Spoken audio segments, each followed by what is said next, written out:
The MoneroTopia weekly news segment is sponsored by WizardSwap.io, a non-custodial cryptocurrency exchange. All right. It's a little small. Let me zoom in. So this week we have, I think we got some interesting news this week. First post is on X from Monero Bull, talking about Darrow and its privacy. Has anyone forgotten about Darrow yet, or does anyone still remember Darrow? This reads, people thought Darrow is private. Here are some of the on-chain highlights, starting with Captain dumping coins. So this Captain guy was one of the lead developers of Darrow.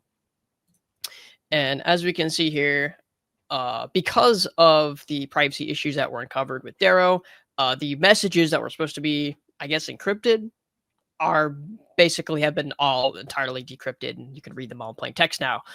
So we're seeing some transactions. Now, I don't know how they correlated it to being Captain specifically, but we can see some transactions here, and we can see some text added to them. And we see the first one says pre-mine transfer, and then another one says pre-mine, which is very interesting. And then the next post reads, Captain swapped many Darrows, probably for XMR. So I guess there's some swaps going on here, as we can read his messages. Swap TMP for TO, whatever that means. And then more images. Messages to and from notorious Darrow shill. Tech leaks are now open for everyone to see. That's hilarious. So all of these messages that you could attach a message to a Darrow transaction, and these are all been entirely decrypted, and you can read them all in plain text now alongside the transaction, which is crazy. And I think you can see the amounts in the transactions too. Yeah, the amount. I guess the sender and the receiver and the text itself, or the message itself, which is crazy. On-chain feds. Nice wallet name. Who are you, fellow seal? Bye Darrow. You can see a lot of people who are, I guess, offloading their Darrow, and who are just trolling people on the Darrow network, which you can read all these messages now. So that's crazy. So this is kind of cool to see, as people have spent some time parsing through all these transactions after they were massively decrypted, after Luke Parker discovered all the vulnerabilities of the Darrow network and was able to fully decrypt a lot of these things. It's funny and interesting to see. Next up, we got a post from Seth For Privacy, and it states, what started as a brief retort to a few of the points the Frank Braun raises in his excellent blog post below rapidly became a 2,500 word thesis on Zcash. A lot of my thoughts over the years made it into the post. We'd love to hear your thoughts and feedback on it. So this was a cool little post that Seth made. It was I would say it's a pretty nuanced and unbiased take on Monero and Zcash.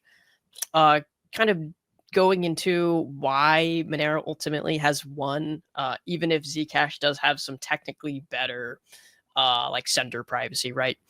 Monero at the end did win, and he kind of goes into that a little bit, and he goes into why he cares and how he's ultimately a privacy maxi, not necessarily a Monero maximalist. Some people might like that. Some people might agree. Some people might dislike that. But it's a really good article, and I suggest you read that if you want to know like his thoughts on why Monero is kind of the king in the space and why Zcash kind of sort of failed.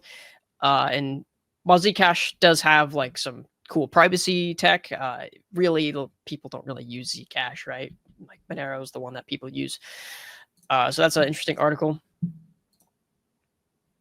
Moving on. Gotta copy the next link here.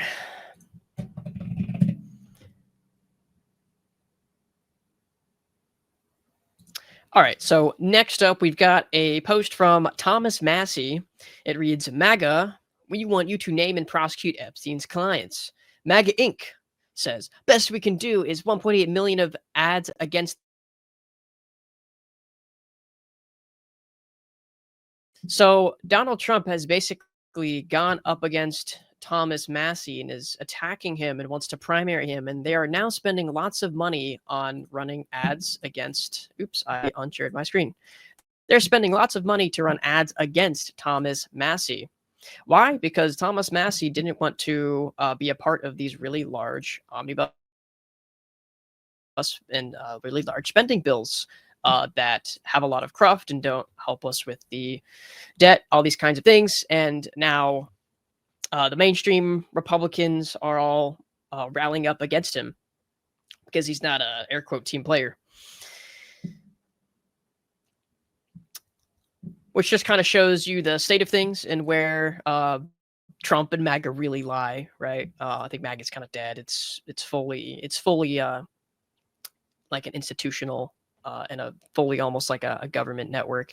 There's almost no real dissidents that are part of that movement. And Thomas Massie is one of the very few, handful of congressmen that has, not taken money, at least significant amounts of money from lobbyist groups and foreign lobbyist groups like IPAC. He's one of the very few, and because of that, he gets attacked relentlessly. So pulling up next link. Sorry, I did not have time to copy and paste all these immediately. Next post is from Monero Mateo, reading, "May see the day Monero becomes more fungible than cash." So this is a screenshot of a post from Reddit that reads, "Cash becomes an EU tool of surveillance in Germany. The comprehensive use of automated serial number recognition provides the technical infrastructure for a detailed tracking of the journey of banknotes. There are also increasing efforts to store and consolidate the collected data.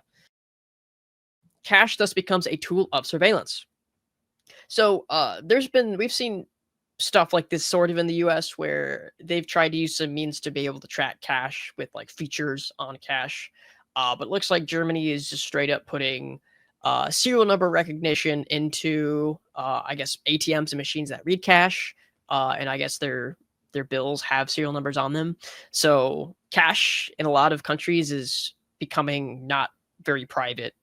And it's becoming a lot more traceable. Like if the cash goes through many hands, like in between being at the bank or being an ATM, can't fully know what's going on there, but they're just adding as much as they can to try and trace what is supposed to be and what historically has been the most anonymous way to pay somebody. And so now we're starting to see that, well, something like a digital cash like Monero might actually become more valuable to use in person, because for a long time, if you're in person, it kind of makes sense to just use cash. If you can use Monero, obviously I would, but in person, cash is still easy. Everyone accepts cash for the most part in the United States still, and cash is very private, but in the future, it may not be as much the case depending on what happens. I could see in the future maybe stores that accept cash, either they have to get rid of cash or they have to have machines that process the cash in a way, right? Like reads some feature on the cash on the notes, reads a serial number, something like that. So in the future, Monero might be like the most private way, regardless of whether you're using like cash in person or not.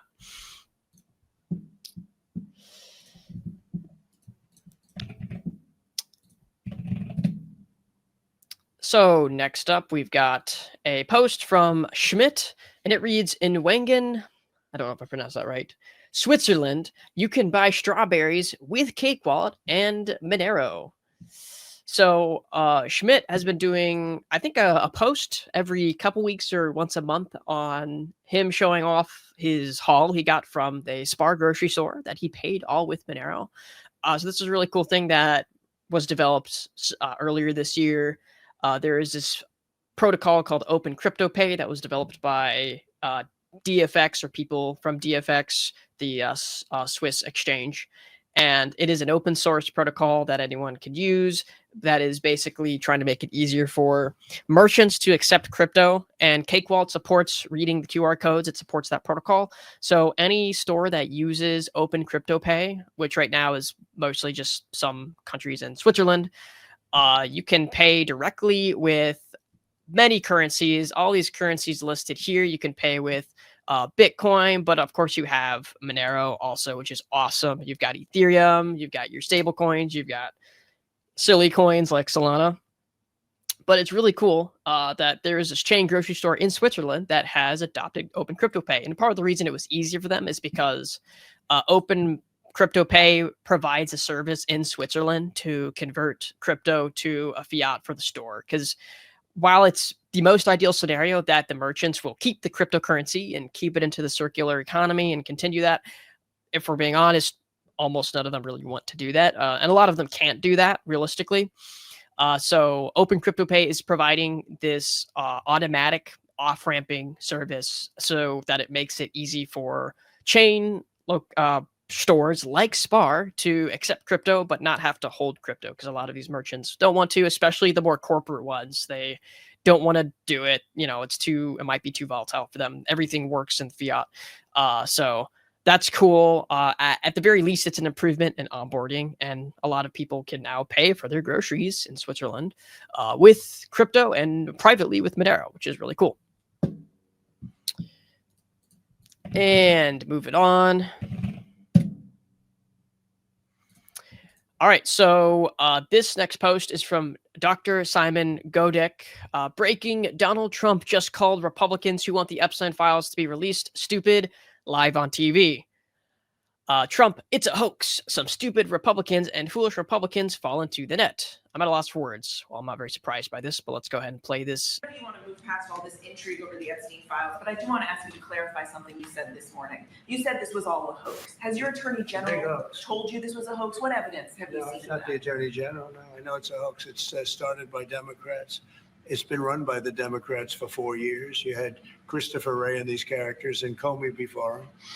And it's a bad group. It started, actually, look at the Steele dossier. That turned out to be a total hoax.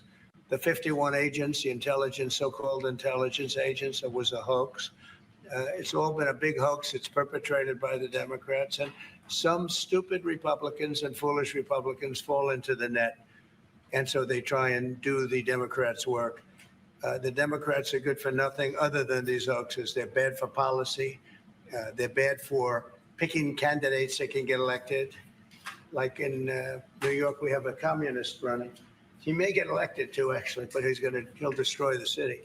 It's I call it the Epstein hoax.